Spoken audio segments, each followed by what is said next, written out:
दोस्तों, अभी जो आप वीडियो के अंदर देख रहे हो वो वर्ल्ड गोल्ड काउंसिल की रिपोर्ट है।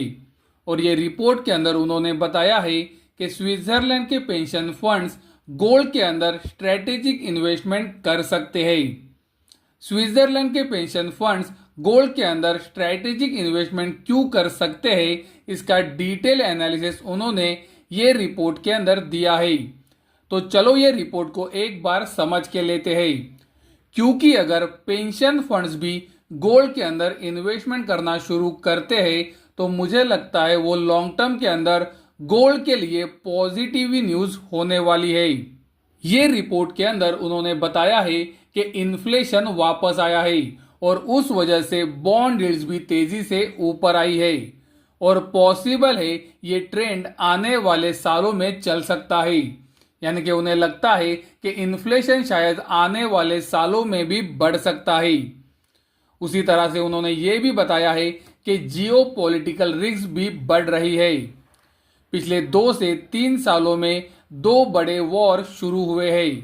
पहला वॉर है रशिया और यूक्रेन का और दूसरा वॉर है इजराइल और हमास का, जो अभी भी खत्म नहीं हुए हैं और पॉसिबिलिटीज है कि आने वाले सालों में और वॉर्स दुनिया के अंदर दिख सकते हैं। और इसीलिए वो बोल रहे हैं कि जियो पॉलिटिकल रिस्क बढ़ रही है और इसीलिए गोल्ड एक सेफ हेवन असेट बन सकता है। स्विट्जरलैंड के पेंशन फंड्स गोल्ड के अंदर इन्वेस्टमेंट क्यों कर सकते हैं, इसके बारे में उन्होंने और रीजंस बताए हैं। जैसे कि बॉन्ड्स के अंदर इन्वेस्टमेंट करने की रिस्क अभी बढ़ रही है।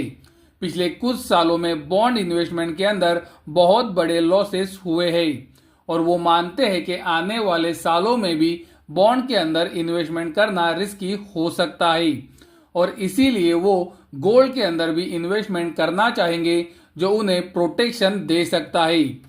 जैसे कि आप वीडियो के अंदर देख सकते हो, ये चार्ट हमें ये क्लियरली बताता है कि गोल्ड आपके पोर्टफोलियो को डाउनसाइड रिस्क से बचाता है। ये रिपोर्ट के अंदर उन्होंने ये भी बताया है कि स्विट्जरलैंड की करेंसी के अंदर गोल्ड 2 दशकों में सबसे अच्छा परफॉर्म करने वाला दूसरा असेट क्लास है।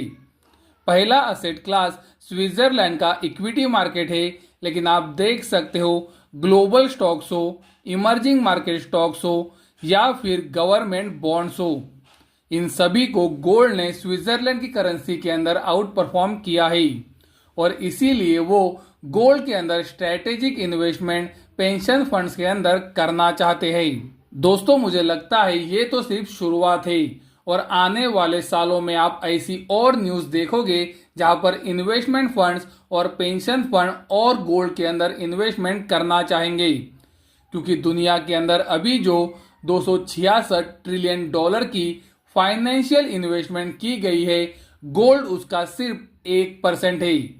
यानी कि दोस्तों, गोल्ड का इन्वेस्टमेंट सिर्फ 1% को रिप्रेजेंट करता है और जिस तरह से इन्फ्लेशन का प्रेशर अभी भी बना हुआ है और जियोपॉलिटिकल रिस्क बढ़ रही है, मुझे लगता है और इन्वेस्टमेंट फंड्स और पेंशन फंड्स गोल्ड को स्ट्रेटेजिक इन्वेस्टमेंट के रूप में पोर्टफोलियो में रखना चाहेंगे, क्योंकि गोल्ड दुनिया की फाइनेंशियल असेट्स के अंदर आप देख सकते हो सिर्फ 1% का वेटेज ही रखता है, जो आने वाले समय में जरूर बढ़ेगा।